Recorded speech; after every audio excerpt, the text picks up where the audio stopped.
Muted. Terrific. Good evening, everybody. Welcome to our final meeting of the year. We have to introduce ourselves. I'm Greg Trank, Council Chair. I live on Thornapple. With me are Brooke Thomas and Emily Strulson. Hopefully, Sean Downey will be joining us. He had a flight coming in tonight. We will see. He's joined us via Zoom. So we have four of us. Unfortunately, Josh Galper could not be here tonight. Let's start with, do we have a motion to approve the November minutes? I move. Do we have a second? All in favor? Aye. Minutes from November are approved. Next, any resident comments other than anything related to updating our building code, as that'll be the next item on the agenda. Our meets are Applegate humanely raised. And there's no residents actually here in attendance tonight in person, but if you're here on Zoom, you're more than welcome to speak. Donald Trump's Justice Department has only 10 days. Going once, going twice. Okay, let's move to the updates to Section 5 Building Code. We spent a bit of time talking about this at last month's meeting. Some updates were made following that conversation, I believe, based upon height issue. There was an issue with flat roofs. I know that there was talk about doing that a little differently than simply having an abolition of flat roofs, as well as coverage, lot size coverage of how much, I'm not using the proper term. Steve, who is here, I'll turn it over to you for a moment, as you've been working a lot on this, and we thank you once again. Just over here, please. Fondling Maxwell and all that prosecution is critical, and it's important. There's information in there, and could be about the men that she worked with, information about... Hi there, so I'm Steve Circo. I help the town building permit administrator. The council asked me to do a small study of non-vegetative cover. There you go. That's what I was looking to say. Thank you. Which is an important distinction to just say, talking about stormwater management, where you're looking at pervious versus impervious materials, and non-vegetative cover. Even if you have a permeable driveway, it would not count as vegetative cover. So it would be affected by these limits. And Rachel is showing the results of the study. It seems to be a fair representation of the town, but it's not necessarily statistically significant, but does give you a sense of where things stand. And particularly, we're looking at the town's current regulation, which affects non-vegetative cover in the front yard, limits it to 35%. Looking at non-vegetative cover over the entire lot, and also took a look at lot coverage from sort of the county perspective. And the county is looking more at structures, the houses and garages, as opposed to looking at driveways, walkways, etc. So my findings are that, perhaps not surprisingly, with maybe just one or two exceptions, all of the houses have non-vegetative coverage in the front yard that is within the town's 35% limit. There were one or two outliers, a little bit more than that, and that could be that they were constructed before the town's code was put in place. I was looking at some older drawings, in some cases maybe 15 to 20 years old. And yeah, so could that there's also some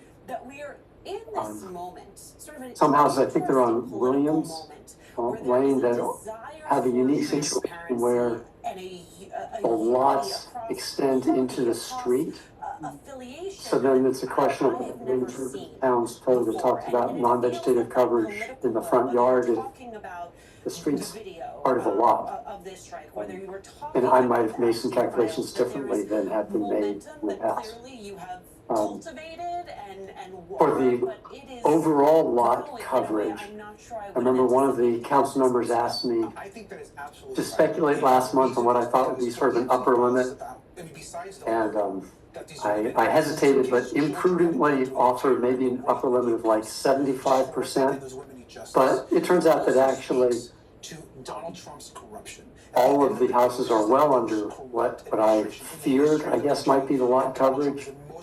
And most of them were under 50%. There were 2 or 3 that were between 50 and 60% non-vegetative coverage. So, two things.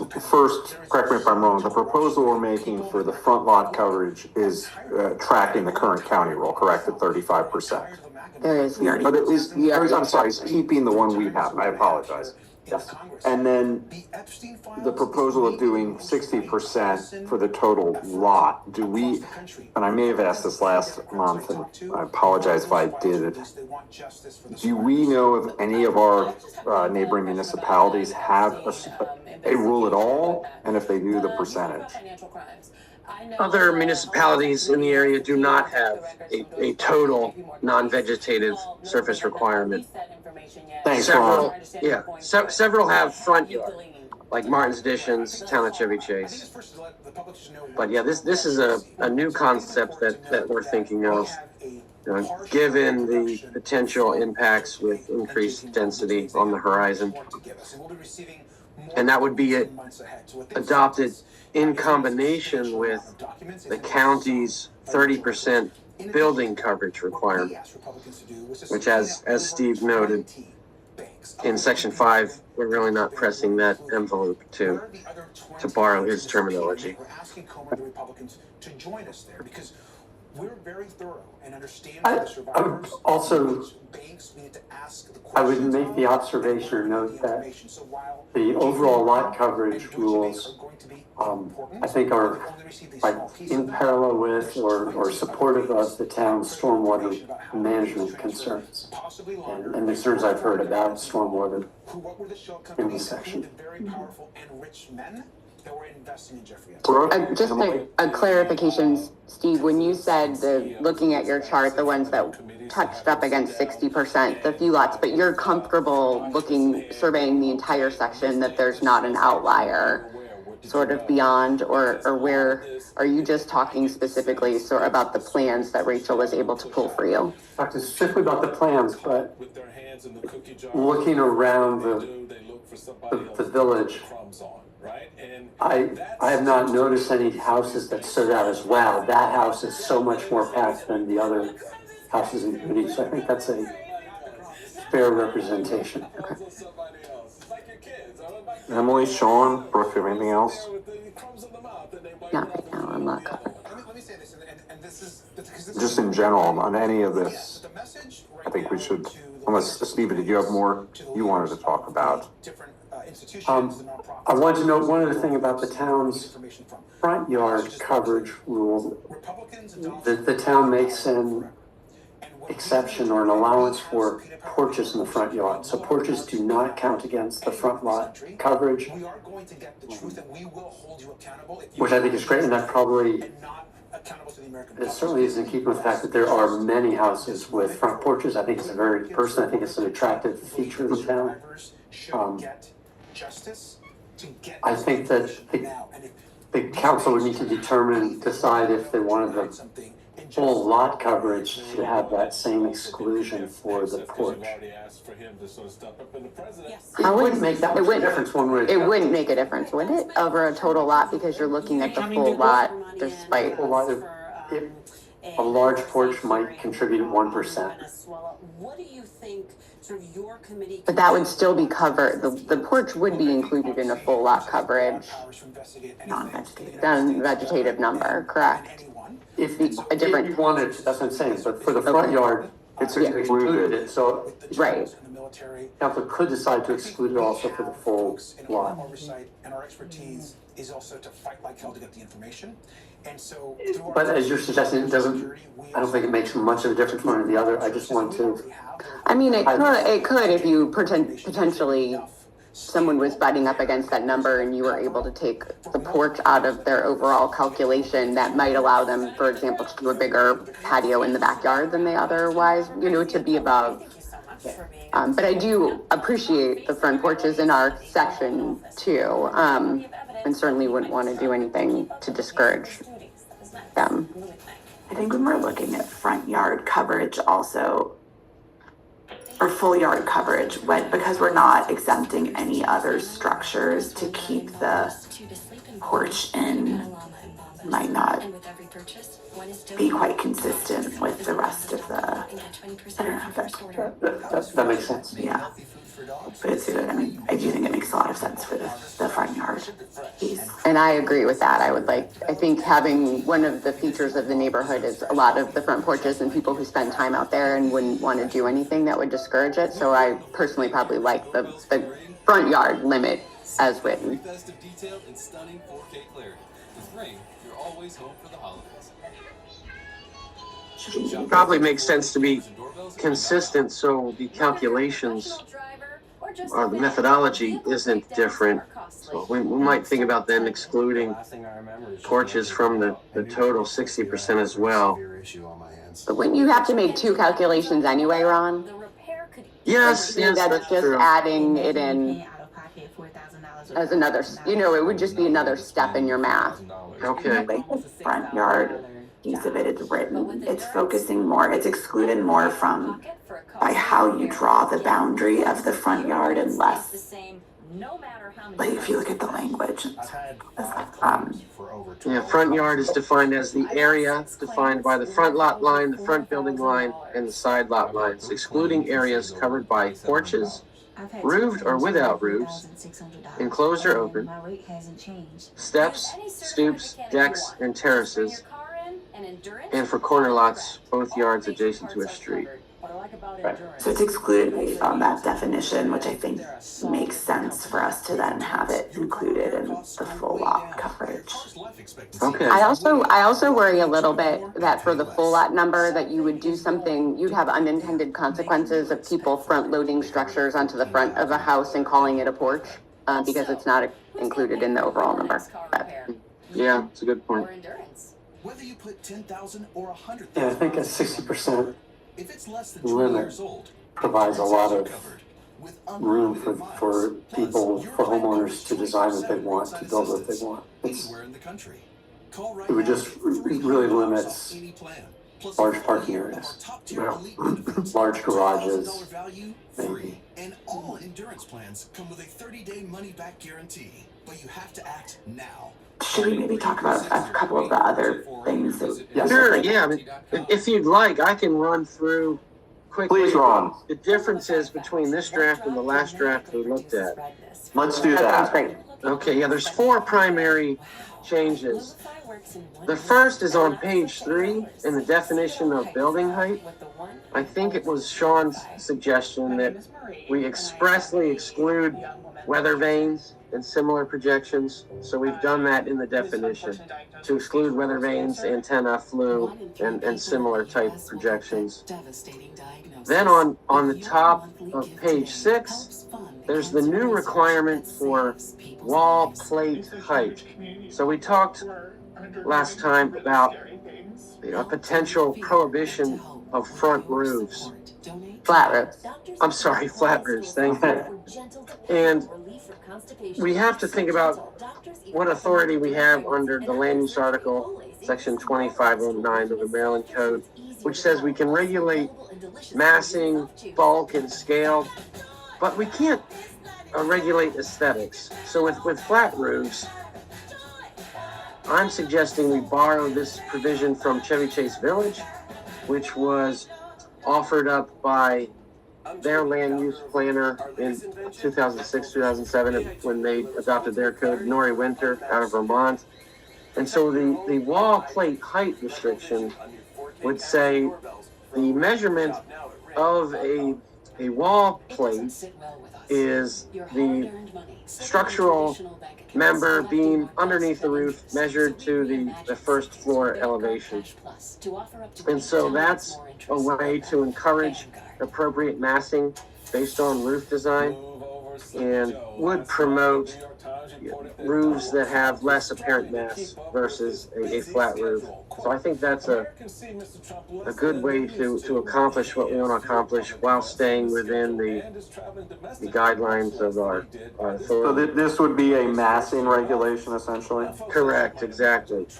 But Ron, you said first floor, but it's really both floors, right? It's just 21 feet would be the first and the second floor is what you're basically saying, because the wall plate, am I understanding this correctly? The wall plate is basically your structural beam across between the floor, like the ceiling.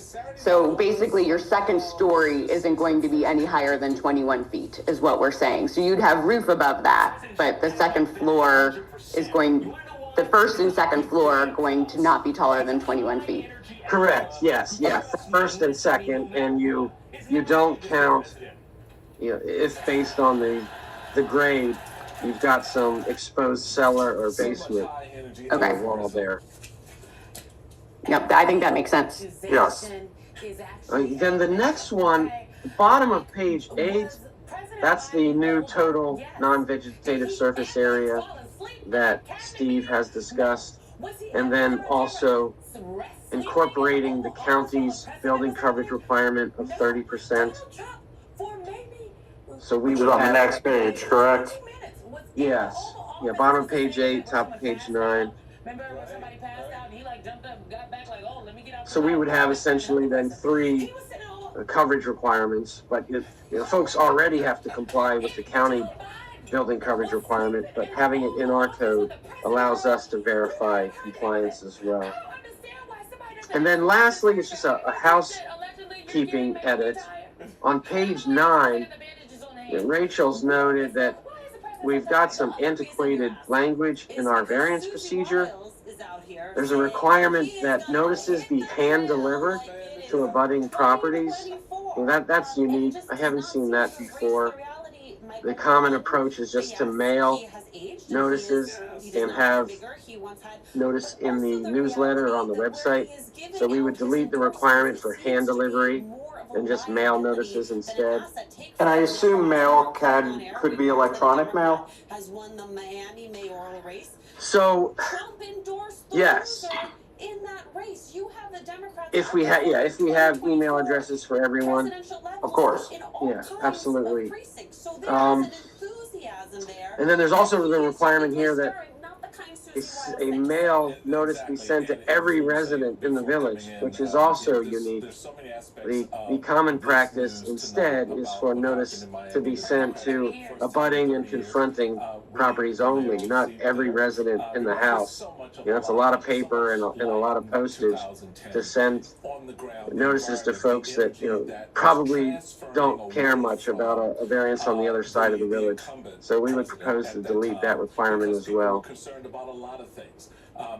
And that's it. Those are the 4 areas of change since our last discussion. There's also, Ron, because I'm not sure we talked about it last time, but the driveway curb cut. Because did we talk about that last time? Good idea to raise it again, but yeah. Okay, yeah, so bottom of page 7, section 9-119, driveways and curb entrances. I believe that was in the last draft, but yeah, we may not have talked about it. So this provision would do a couple things. It would provide that there can only be 1 curb entrance per property, only 1 driveway apron at the street. That helps preserve street parking, and also impose width limits for the apron in the right of way, so that aprons are consistent, and again, so that street parking is preserved.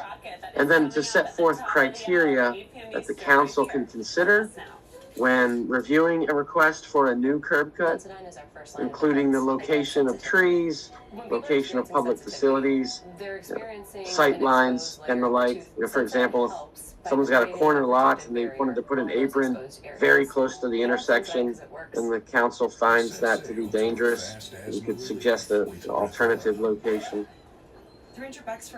Is this language taken from other municipalities? Yes, yeah, this is language that I've written for several other municipalities. Town of Chevy Chase, Town of Somerset, Mont's Additions, to name a few. Thank So you. this is fairly common, and Ron, could I ask a question, Ron, about it? Yep, yeah, of course. Because we have some streets in which we don't allow parking on both sides of the street, so you aren't worried about street parking, and so I can envision a situation where there may be a benefit to the community for a property owner to have a second curb cut to get more cars on their own property, for example, and allow neighbors to have more street parking. We could handle that through a variance, even though this says there shall be no more than one curb cut, right? But that would be something we could grant. That's correct. With this language, okay. Yeah, and some jurisdictions, like Town of Chevy Chase and Martin's Additions, do have exceptions for particularly busy streets like Connecticut Avenue, Brookville Road. Well, they're actually right in the code. Those streets are accepted where a circular driveway is needed to provide safe ingress and egress. So, and don't we have that for Brookville, or did that get taken? I thought that was in there for Brookville Road and Connecticut Avenue. No? It used to be in the ordinance. Did it get dropped and I missed it? Let me see. In which provision? There, at least somewhere in our ordinances, there's a provision for extra curb cuts for Brookville in Connecticut. I don't have the exact location, but So I do see in our maximum non-vegetative surface area, front yards adjacent to Connecticut Avenue or Brookville Road are allowed to exceed the 35% threshold if necessary to construct a driveway turnaround. Could that be what that is exactly what I'm thinking of. Okay, excellent. Yeah, so I mean, we could incorporate something similar to that in the curb cut limitation. If we need to, though, is the. Or just address it by variance. I just want to lay a marker that I think there could be some situations, and I don't want to do anything that would, prevent a neighbor from trying to be a good neighbor, and make more parking, for their neighbors. Well, I am particularly on Connecticut. It does concern me not to have it because, one, they still have to do an application, but it's a lot less onerous than going through the variance process. So if we put some sort of exception in here, at least, that there's not a prohibition on it on Connecticut, certainly Connecticut, and I guess we could do Connecticut and Brookville. Traffic's obviously a lot worse on Connecticut, but still probably makes sense on both.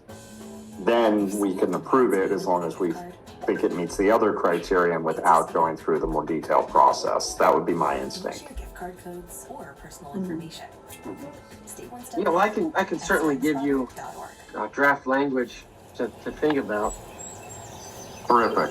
Okay, and I just wanted to mention as well that we're borrowing the width standards from the county in part. The county does have driveway apron standards. Okay. And suggests that 5-foot turning radius on each side should be provided, and for a total of 20 feet. So that's where those numbers come from in subparagraph C of section 9.119. So that language isn't a further restriction, it's just matching what the county currently has. Right, yeah, those are the minimum standards recommended for safe turning access. The county does allow wider widths under certain circumstances. And yeah, that's everything I wanted to mention. There was one other piece that I was going to mention that we had gotten in a resident comment. Okay. about the rodent control, and one resident recommending that maybe we add something about rodent control requirements for any project that digs in the town. What the hell is going on in the Caribbean? Ron, I know you and I have talked about this before, and there might not be, I mean, there is no precedent for us to do something of that sort, and no other municipalities don't do it. There is, in the county, for demolition projects, they're required to do, is it engagement? Rodent, yeah, pest inspection as part of a demolition. And Chevy Chase Village requires a pest inspection and lead paint, asbestos prior to demolition.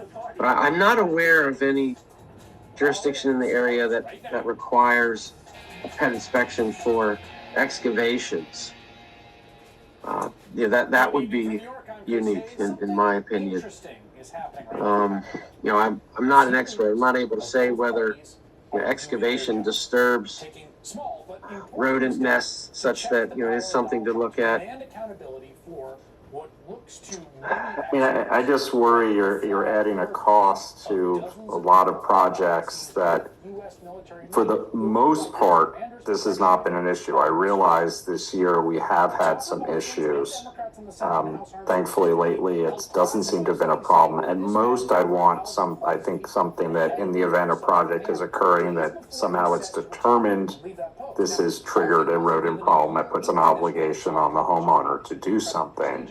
But that's not putting a requirement on everybody to go through a process in advance to, as I said, jack up the cost of things.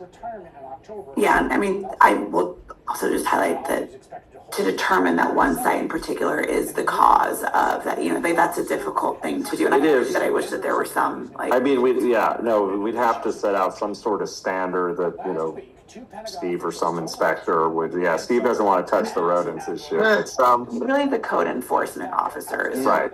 need to do that kind of thing. So Greg, in that regard, I have an idea. Something comes to mind. Many jurisdictions, and I'm not sure if Section 5 does this currently or not, will have a construction site protocol document, standard building terms and conditions that get attached as conditions to a building permit. And so one such condition could be just like you said, if it is determined during a project that a rodent problem has been discovered or created, the applicant shall address it. That could just be added to the list of standard building permit terms and conditions.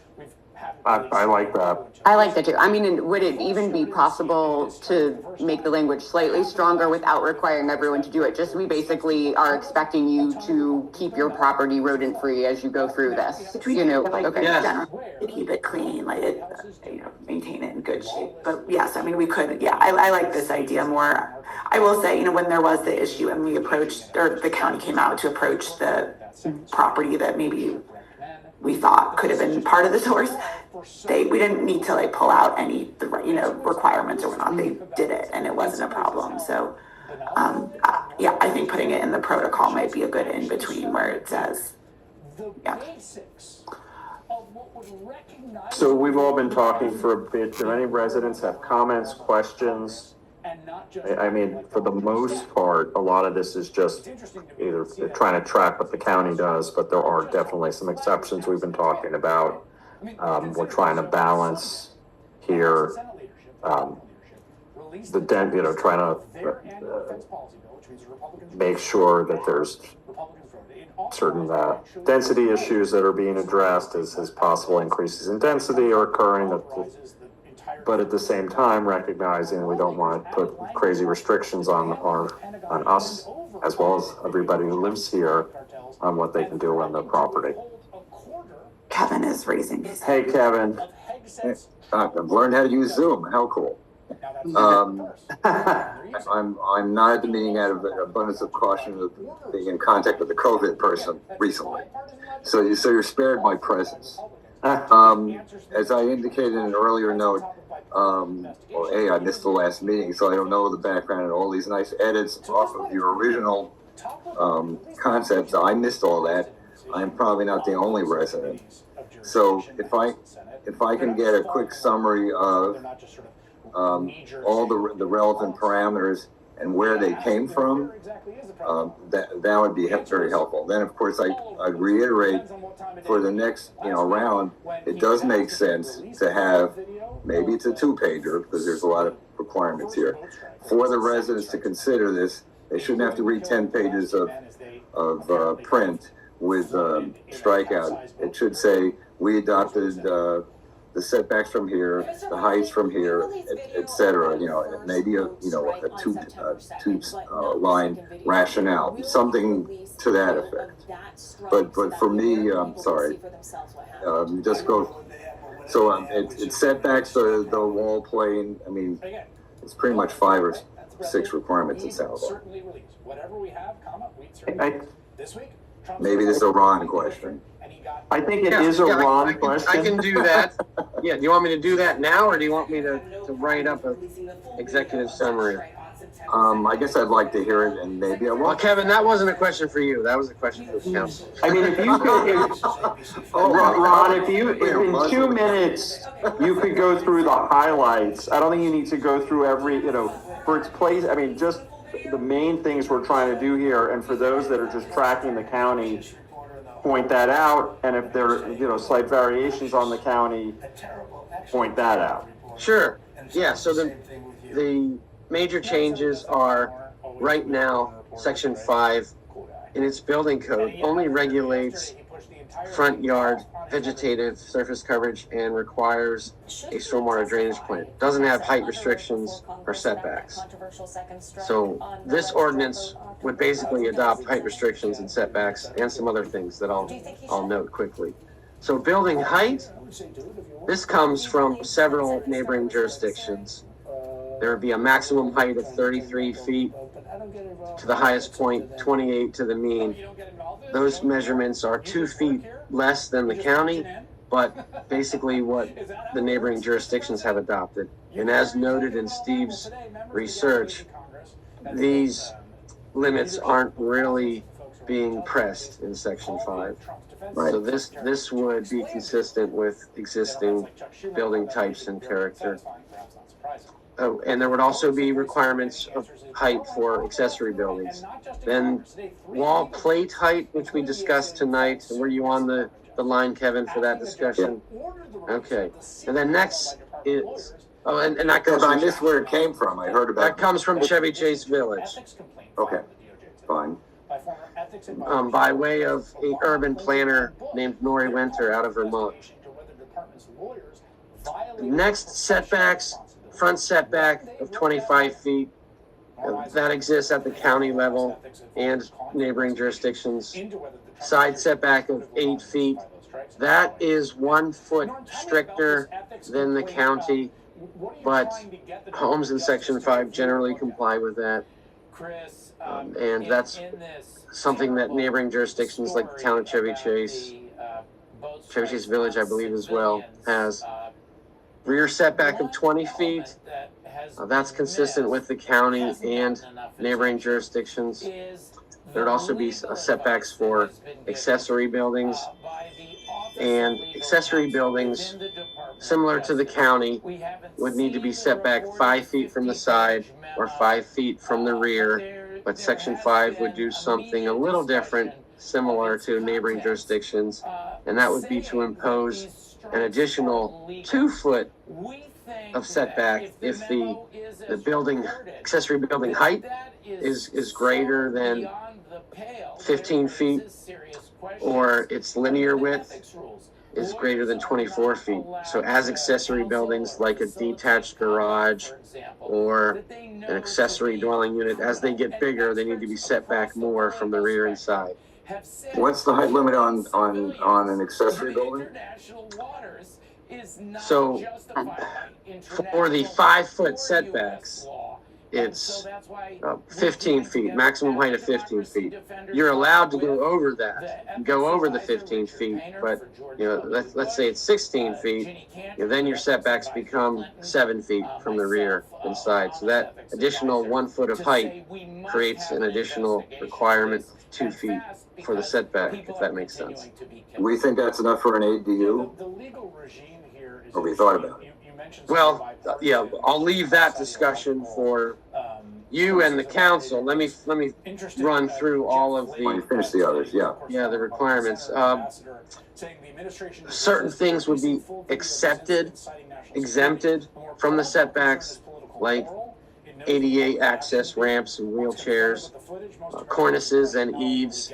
We don't want to be in the business of having to measure cornices and eaves with respect to the setbacks. Generally speaking, they're measured to the building walls.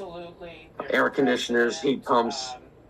The county has a much more robust list of exemptions. We are suggesting a trimmed down list so that we don't have to get into the business of determining whether an exemption applies. We've learned, particularly from the town of Somerset, that having too many exemptions can be problematic because builders, often find wiggle room and loopholes. So it's better just to have a flat number to apply, especially for a small jurisdiction that doesn't have a team of plan reviewers. Driveway and curb entrances, we already talked about. That would be aimed at standardizing apron width, number of curb cuts, and as I said, those requirements are common in neighboring jurisdictions. And then lastly, as you know, right now we've got the maximum non-vegetative surface area requirement for the front yard. And as Steve explained tonight, there'd be a proposal to adopt a second coverage requirement for non-vegetative surface for the entire lot of 60%. And then to adopt, that's something that Steve, Rachel, and I came up with. That's something new that neighboring jurisdictions do not have and the county does not have. Thanks, Ron. Oh, sorry. Yeah, then finally adopting the same building coverage requirement of the county. So the building coverage requirement just applies to buildings, not all surfaces. And that's 30%, and again, obviously it comes from the county. So that's it. And the same concern. Kevin, I hope that was helpful. Okay, I have a couple questions. Go ahead. So the, I think it's have we looked at, in our survey, you looked at section 3 that's closest to us in Martin's Addition, their setbacks, etc. I mean, that would be nice. We think it's more like us than Somerset or the town and the village. Have we been have we looked at their codes? Yes, we have. Okay. And they're in the same ballpark? And they're, yes. And those two jurisdictions are both my clients as well. Excellent. How convenient for us. Scope question. So I did not read this thoroughly. So I know we have, as I recall, we have authority from the state to regulate houses of 1 to 4 units and not above. Correct. The proposal we're putting on the street here, is this one unit only, or is it 1 to 4? 1 to 4. Not decided. Yeah, 1 to 4. Yep. Okay. So I'll only make one other observation about the 10-page draft with the red lines. As I recall, there's a provision that if you add to the impervious surface. I do stormwater work. I'm supposed to know these words. If you add to the impervious surface, you need a town approval. Now, I don't recall, where did I see this in the 10 pages? This doesn't sound like it's in the same genre of all the other changes we're making. It sounds different in kind. Anybody know where I'm reading this? So that's just a relocation. So right now, section 9-111 requires a stormwater drainage plan for a building project that increases the existing impervious surface on a lot. We're not changing that. That's in the code now. It's just relocated based on other things we've added. Okay. So my observation, since we're amending this section, it probably makes sense to, it has no de minimis in there. And so if I'm, slightly changing my, patio, it seems ludicrous to go through this whole routine with the section to get approval and a new plan. And they may automatically decide, no, we don't care. That's too small. So I don't have a number in my mind, but I thought that in a previous version, a previous life of our adventures in impervious surfaces, we may have had a number. This may go back 20 years, but of course we can invent our own. If Watchdog, you have experience. Anybody ever thought about that in the other jurisdictions? Yeah, town of Chevy Chase, for example, their trigger for a stormwater drainage plan, I believe, is an increase of 700 square feet or thereabouts of new impervious surface. That's a lot. Which place? Say again? Which town of Chevy Chase. Has bigger lots, but 7 square feet. Well, we don't have to do, all right, I asked, 700 is, I would think is bigger than half lots, but okay. But we should consider something like that. The trigger for Somerset, I believe, is 150 square feet. That sounds more like impervious surface area. Right, and how much business do you want to have in stormwater drainage? But yeah, so I guess I would recommend to council, whoever the relevant people are, to consider a de minimis to be added to the section 9 where we got moved. Those are thank you for all the hard work. I'm sorry, I missed the last meeting. Again, I urge you to have a summary, kind of like what Ron just, went through for the citizens for the next version of this. And perhaps I'll have somebody to contribute on this substance when I've had time to read this. Appreciate it. Thanks, Kevin. Anyone else? Someone else has a raised hand? I just had a quick question about notification. I understood that there was a proposed change to notification, which previously would have required a mailing to everyone in the section. That does seem like overkill, but I wonder if there's some other substitute, publication in the section newsletter or something that would create a middle ground. Yeah, I'm wrong here, but would any of these things would still be listed in the agenda for the following meeting when this would be brought up anyway for a variance? Yeah, so, that's correct. I did not write that in as an express requirement. Just thinking that's standard operating procedure.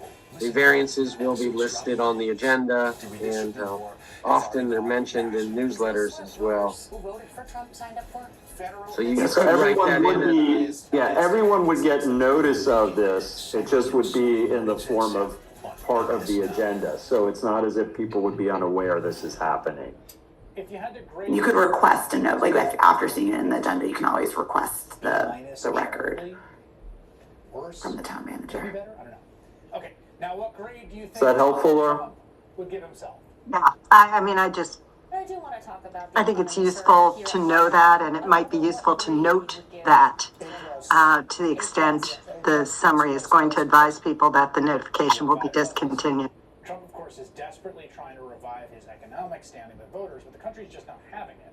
And so he's going back on the road in the last hour. Hello, Mr. Downey. Rally since early July. He did it at the Mount Airy Casino Resort in Mount Pocono, Pennsylvania. Thank you. Any other questions, comments?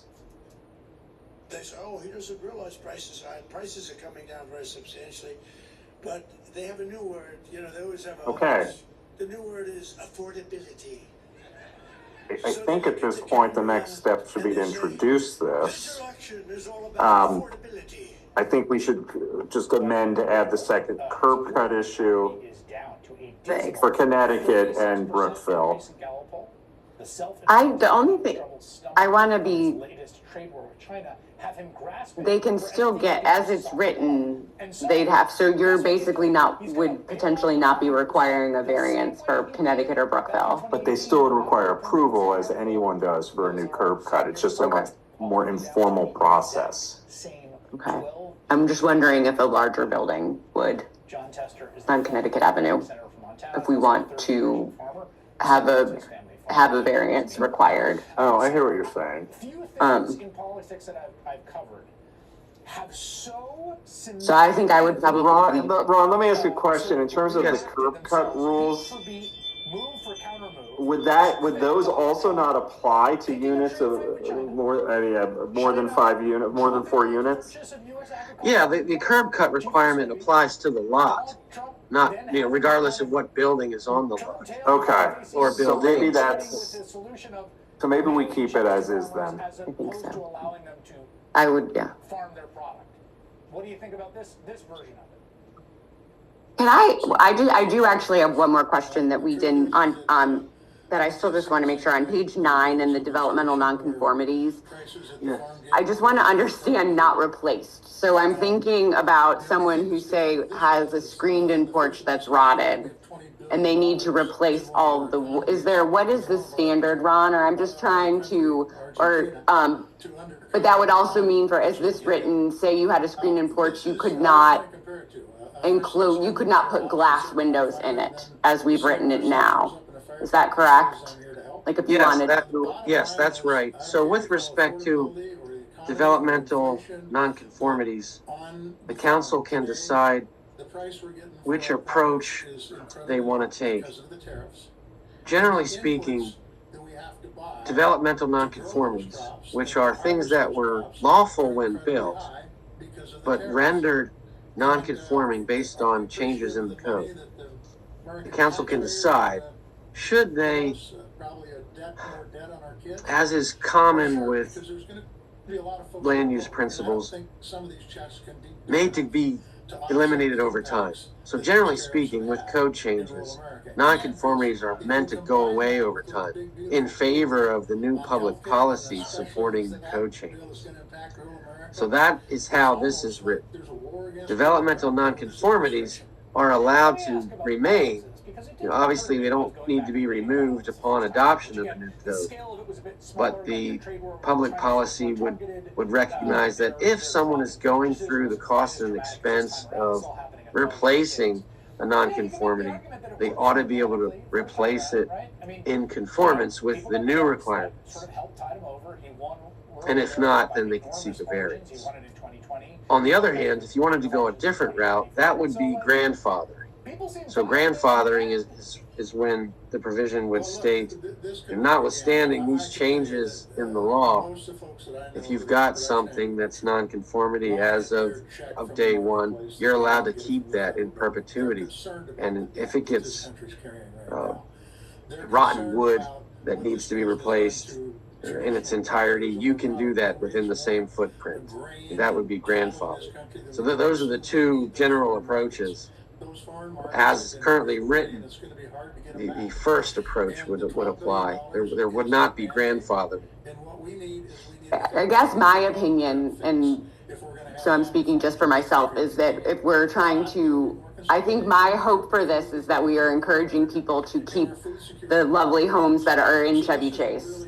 And where I worry is because we've changed the setbacks on the side, that it will keep somebody from fixing up a porch or doing something that would overall keep the house more in line with a lot coverage like their neighbors. So I think I would be for giving residents maximum flexibility to maintain their current homes in hope that keeps houses as opposed to incentivizes tear downs because the process is just too onerous.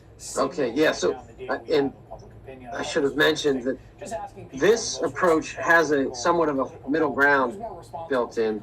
It does say that if you have a non-conforming porch, deck, stoop, stair, chimney, bay or bow window, or similar projection, you can replace those within the same footprint.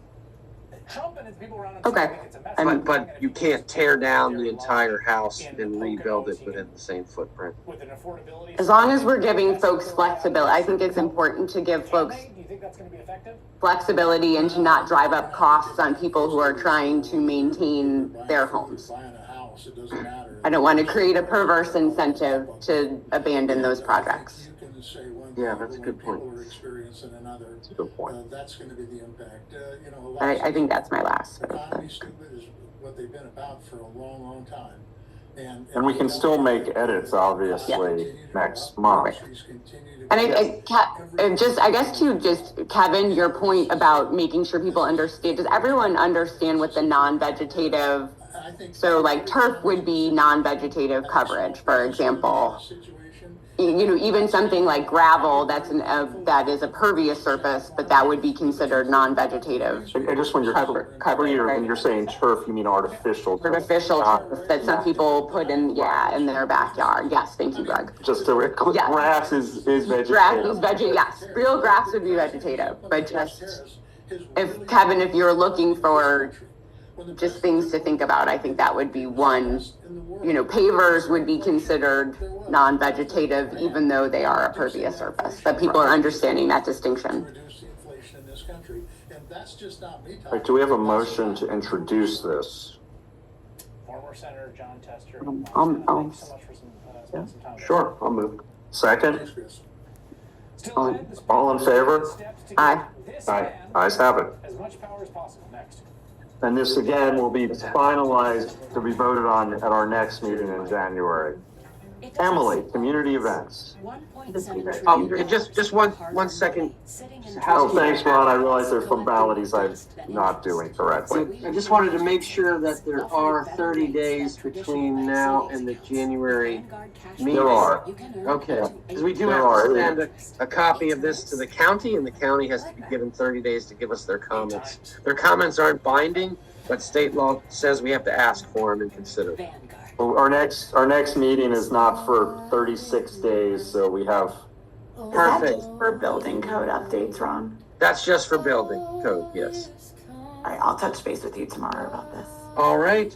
I would just add one thing, and forgive me because I dropped the call on the way in here, but Kevin's point is well taken that a summary would, I think, be appropriate. Even independent of a newsletter, I think it merits. No, I think we're going to put together something. Okay. It's probably just like a one-pager, maybe two. Yes, yeah, no problem. And also, just to clarify, that introduction was without any, as we share, the same version, correct? Without any changes. That's correct. Yep. Correct. Please call or go on. All right, well, Ron, I think you're dismissed. Okay.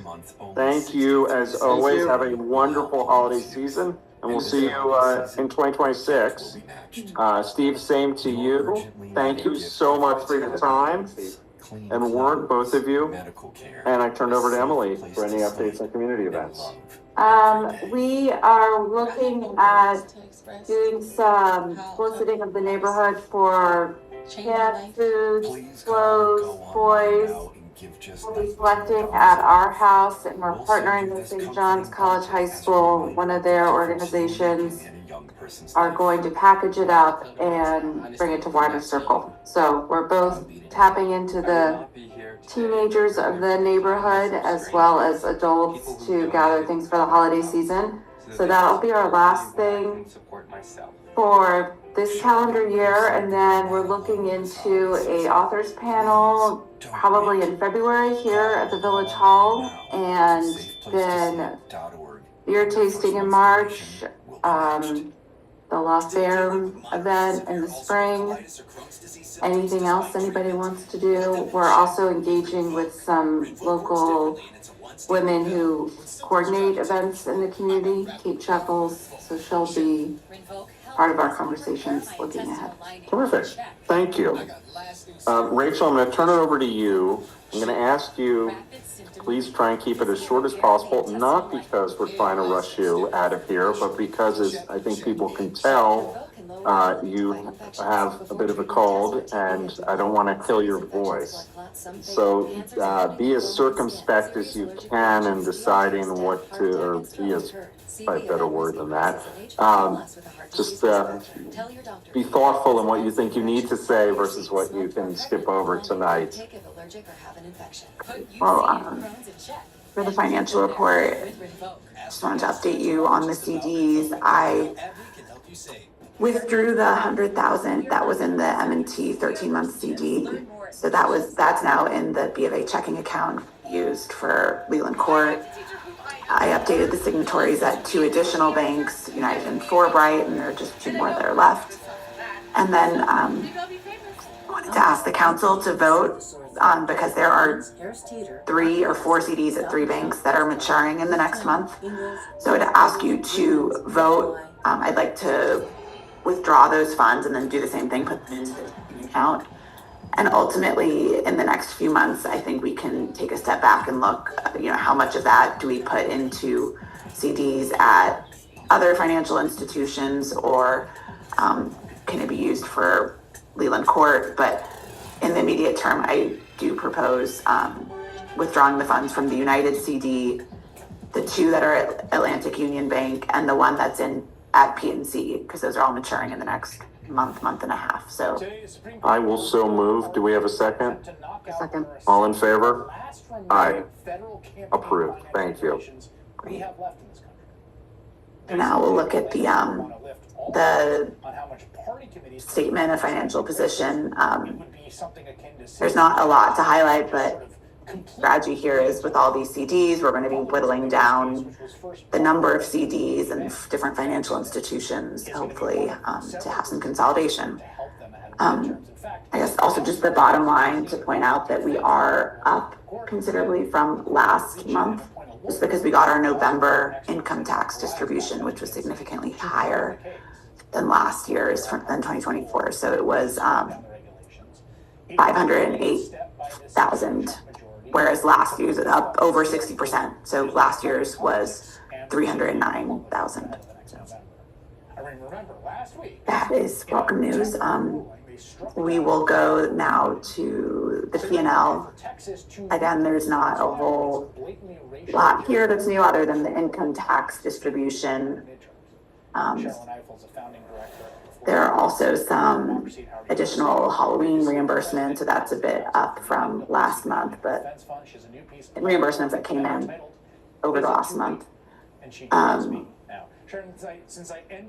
Otherwise, I would just point out the net profit. We are positive, our net revenue, as opposed to the last few months where we have been negative just because we hadn't gotten our largest income tax distributions. Then the third report, which is just the actual versus the budget comparison. It's fine for now. What do you make of that? What do I make of it? Well, yeah, again, I mean, there's not a whole lot. Unless I'm opening up to questions if anyone has any questions they want to discuss at this point. But otherwise,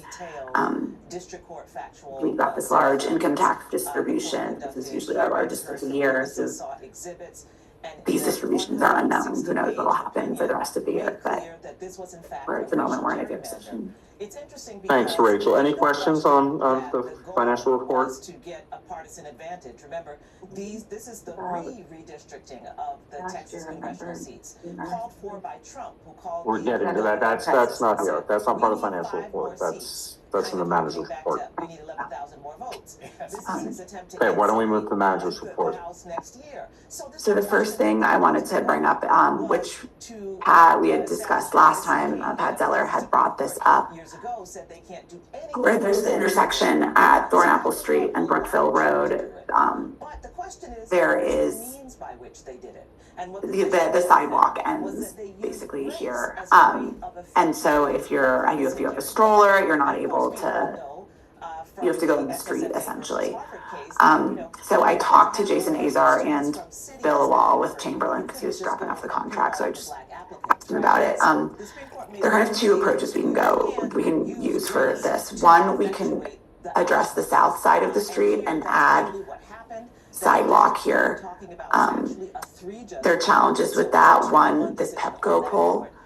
There's no way we're going to really be able feasibly to get them to move it. I mean, it would be tens of thousands of dollars and just a huge headache. So I don't think that's the way to go about it. So if we do a sidewalk, it would need to go around the pole, which could possibly lead to the need for some easements, because that might go on to private property.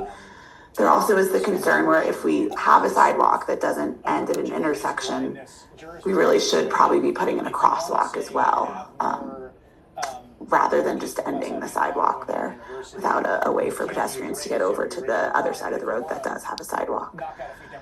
So the other option that we would have would be to look at this side of the street, and starting about here where currently there's this like WSSC hookup and this trash can, doing a ramp essentially with probably 2 landings is what it would be. There would be a retaining wall on this side and doing a ramp down to get to here. And there would need to be work to do, because we need a little bit on the other corner, the south corner, to have ADA compliance on that side of it. If we're doing it over here, we'll need to do it there. But this is probably like an $100,000 project. So it's a big project, and there are other projects that people have brought to me in the last year that are kind of in the queue, so to speak. So, well, I do, I think that there are things that we can do. I think we might want to take a step back and look at attached to this order. That's precisely what all of the capital improvements that are being brought to me and that could potentially be done, and do some process of prioritization here, because it's a costly project, it's time intensive. We're about to do Leland Court, so I don't think we could start anything until we're really done with that other large capital improvement project. But I wanted to, because I do think it is. Could we get for the next meeting a list of all the proposed capital improvement projects so we could review them? Yeah, and I don't have a I have a couple like off the top of my head that I know that people have come to me with. I do think it would be worthwhile to have a capital improvement plan done by Azar and Associates. That's something that they could do for us, whereby they would do a survey of the neighborhood, do interviews with like residents to understand what that would be. But that's an important point that I think Rachel brings up. A lot of it is conceptual at best at this point, in terms of the resident input that I've been a part of too. So I support that idea of getting together, I think Rachel and we talked about, I think as part of the budget process for next year, it would make sense to figure out what that cost would be with Azar and start a system that they would do, but then also a way we could intake basically residents' comments and requests and have a thoughtful process based on a number of criteria that we could balance them against one another. And then I think from a treasurer's standpoint too, I think we need a more consistent budgeting process, that we have X dollars this year, to work on capital projects, and then Y dollars next year. And, we could also then be budgeting for out years, which I think would be helpful too. Yeah. But if just to give you an idea, there's one project that the residents on the corner of Thornapple and Dalkeith, they get a lot of water because there's improper grading on that stretch of Thornapple and Dalkeith. So they've been in touch with me about wanting to do improvements on that. There's several crosswalks, for example, across Brookville to get to Windsor Court. There's stretches of sidewalk where it's probably not graded correctly for stormwater purposes. So there are a lot of things that have come up that I'd like to address, but especially a project of this size, we can't do more than one a year really feasibly. What could I ask? This is Pat Zeller. Yeah, hi, how are you? Pat. I guess I'd like to sort of consider the idea that based on safety as one of the primary criterion for any of the projects, that we rank them not just chronologically as to when they absolutely. It's not going to simply be who asked first. Or how many people. I think you'd have a metric of safety, stormwater. There could be a system that I would assume Azar probably has. Yeah, that's why I would want an external consultant to be, because they have, I fully agree, Pat, that safety should be concerns. Yeah, and then also the notion that one particular project might be expensive. I mean, most infrastructure projects are going to be expensive compared to just a daily, budget of maintenance, for instance, that we pay to, key sanitation and to lease trees and so on.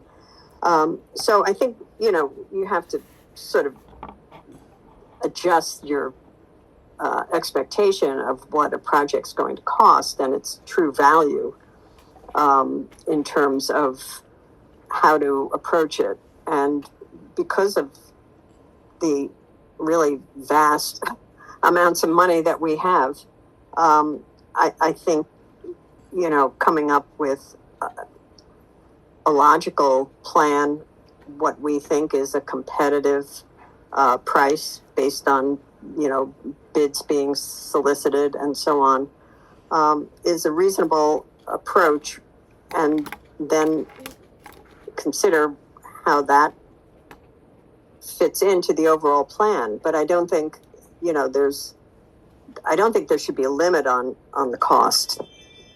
Because first of all, with the stormwater issues, this issue, presumably once it's addressed, it's done. If it is designed properly, it's finished, and it's a huge improvement, for the neighborhood. And, other than WSSC and maybe, Leland Court and so on, I mean, I'm not sure. I don't know how many sort of council-driven or neighborhood-driven improvements we've had, other than the tree program and so on. So I guess I'd like to suggest that this get, due consideration and some deference too, in terms of the value of it to the community, and not just rank it or rate it also based on the cost, because the infrastructure costs are very high, and that's just, that's the way that is.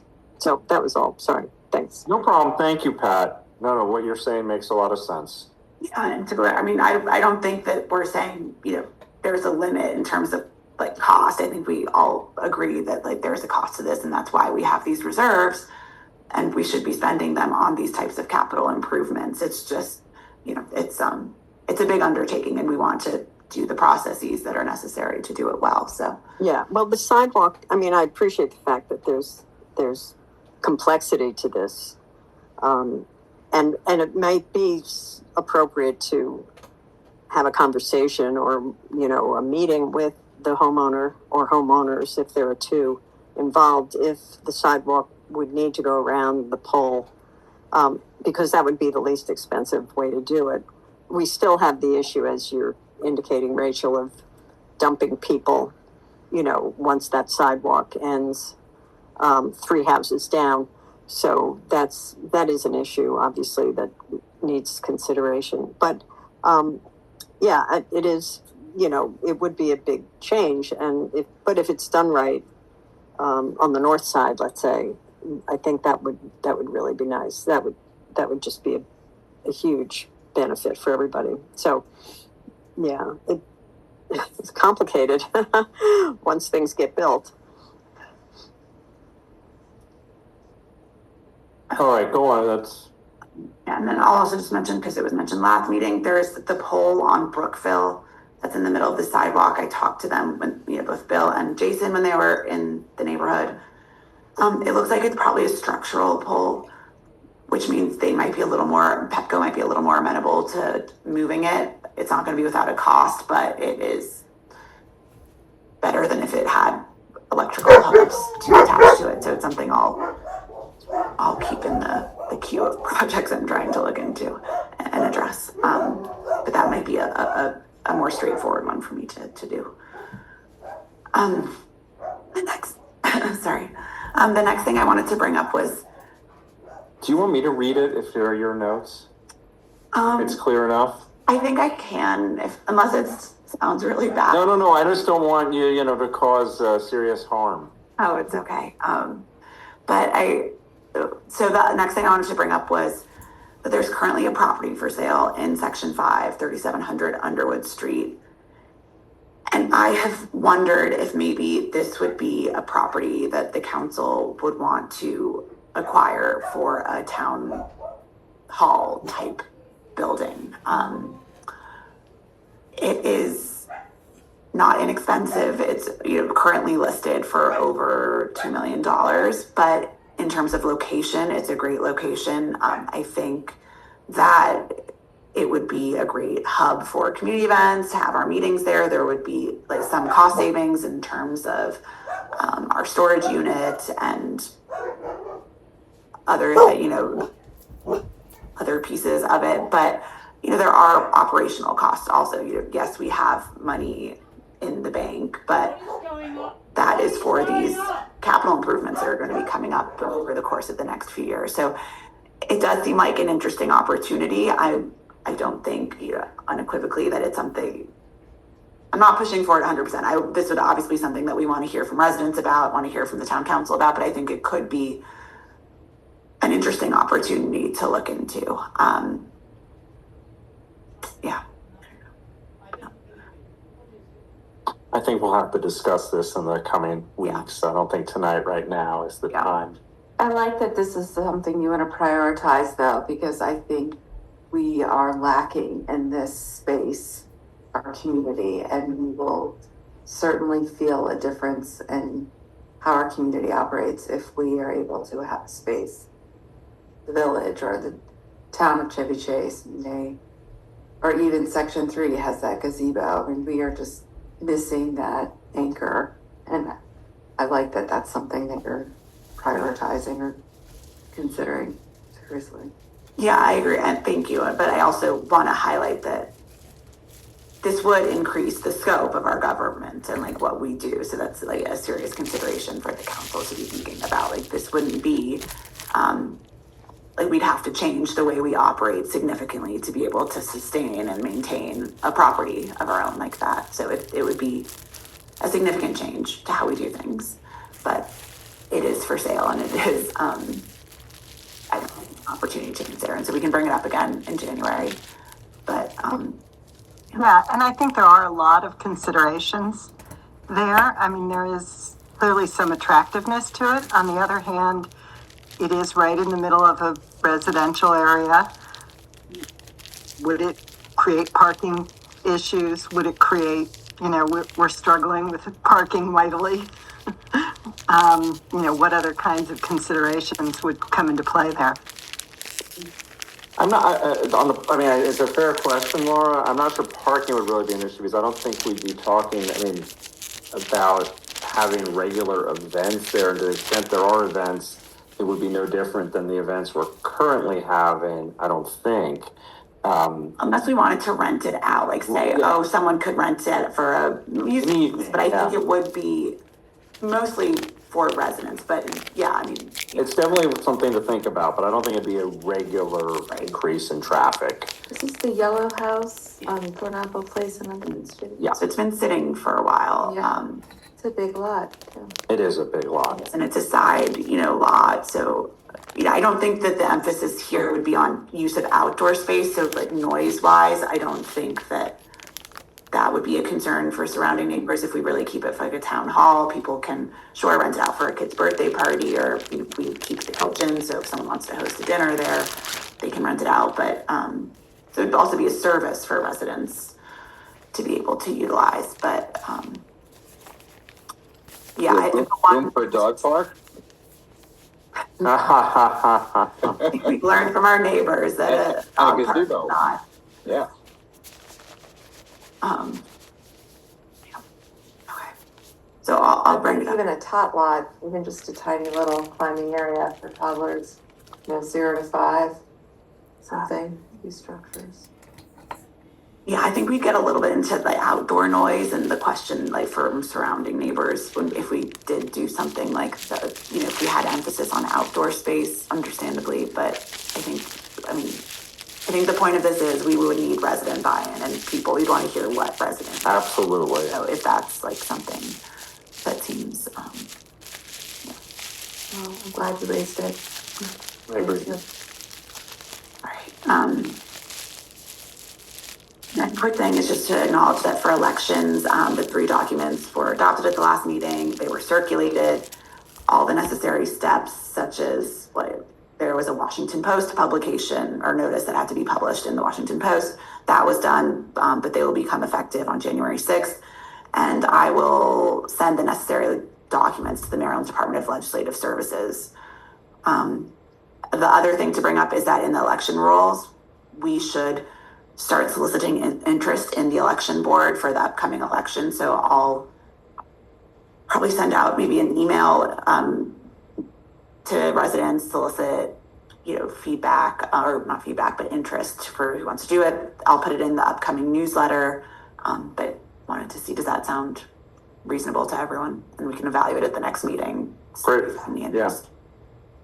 I think it would be good to try to get at least one repeat teller, just because they have the knowledge, so they can also approach the tellers from last year and see who would be interested. Okay, Leland Court, that's set. The contract is signed, and we're kind of first up in their queue for when weather warms in the new year. So holiday tips, I think that's the next thing. In the past, the council has voted to approve tips on behalf of all residents to the 4 members of the key sanitation crew. So in the last year, we did $3,800 for the 2 guys who come multiple times each week, and then $1,400 for the 2 who just come for the commingle collection. So does the council want to vote on those tips? Sure. I would suggest, as everything's gotten more expensive, we slightly increase those numbers. I would suggest 4,000 and 1,500. Yeah. Agreed. Do we have a motion? I'll move. Good. All in favor? Aye. Aye. And then for the police officers, last year we did 4,900 net for each of them. And this year we budgeted for $5,000. So for each officer. So when I said 4,900 net, that then on top of that for us, there was, we paid for the taxes on that. So, yeah. What does the council want to do? Increase there too. Yeah, I mean, back up to the budgeted number of 5,000, certainly. Okay. Well, yeah, and because this is probably a little bit of my fault with the budget, but because we budgeted 5,000 net, we'd be going over. Over that. Oh, okay. Yeah, that's 5,000 plus whatever it needs to pay the taxes, and obviously you have to pay the taxes on the taxes, and it goes on infinitum. And but the net, right? That we yes, they will not have any added tax liability. Okay. See what we're proposing. Okay. At least what I'm proposing. Okay, great. We have a motion on that. I will so move. Second. All in favor? Aye. Great. So the next item is for the Woodbine truck crash. I know the dead wires are still there. The Verizon is claiming it's Comcast, it's Verizon. Pete Fosselman is trying to help as much as he can, but I think at some point I might just need to get an electrician to come out and deal with it and remove those wires, but I'm having a lot of trouble. Free tree program, that is, we're waiting to hear from Stadler about when they'll actually do the planting. I assume and hope it's going to be in the next week or so, but I have a call into Tolbert to talk about that. The end number is 41 trees, so 17,000. So that's up a little bit from last year when we spent about 13,000 on fruit trees. Williams WSSC work, they have paved, which is great news. On Friday, Steve and I are going to do a walkthrough with WSSC just to do a final walkthrough, and I'll ask about landscaping at that point and what the plan is to do the final landscaping pieces. And other than that, I think tree removal permits, we've had 3 since the last meeting, 1 additional building permit. Santa runs, I'm trying to figure out with the fire department when they'll come through, but I'll make sure everyone knows. And I'm going to be out of town the week of Christmas, but I think a lot of us will be hopefully enjoying the holiday, but I'll still be looking at emails and looking at urgent things. So terrific. Great. Anything else? And I'll note, I guess, before we adjourn, that the next meeting, we moved it to, Wednesday, the 14th of January, so one day later than what normally it would be. Other than that, I just want to say to everyone, both on Zoom and here, have a wonderful end of the year holiday season. Stay safe. Hopefully you'll get to enjoy things, and we will see you on January 14th. And do we have a motion to adjourn? I'll move. Second? I second. All in favor? Aye. We adjourn for 2025. Thank you all. Another year in the book. Thank you, everybody. Yeah.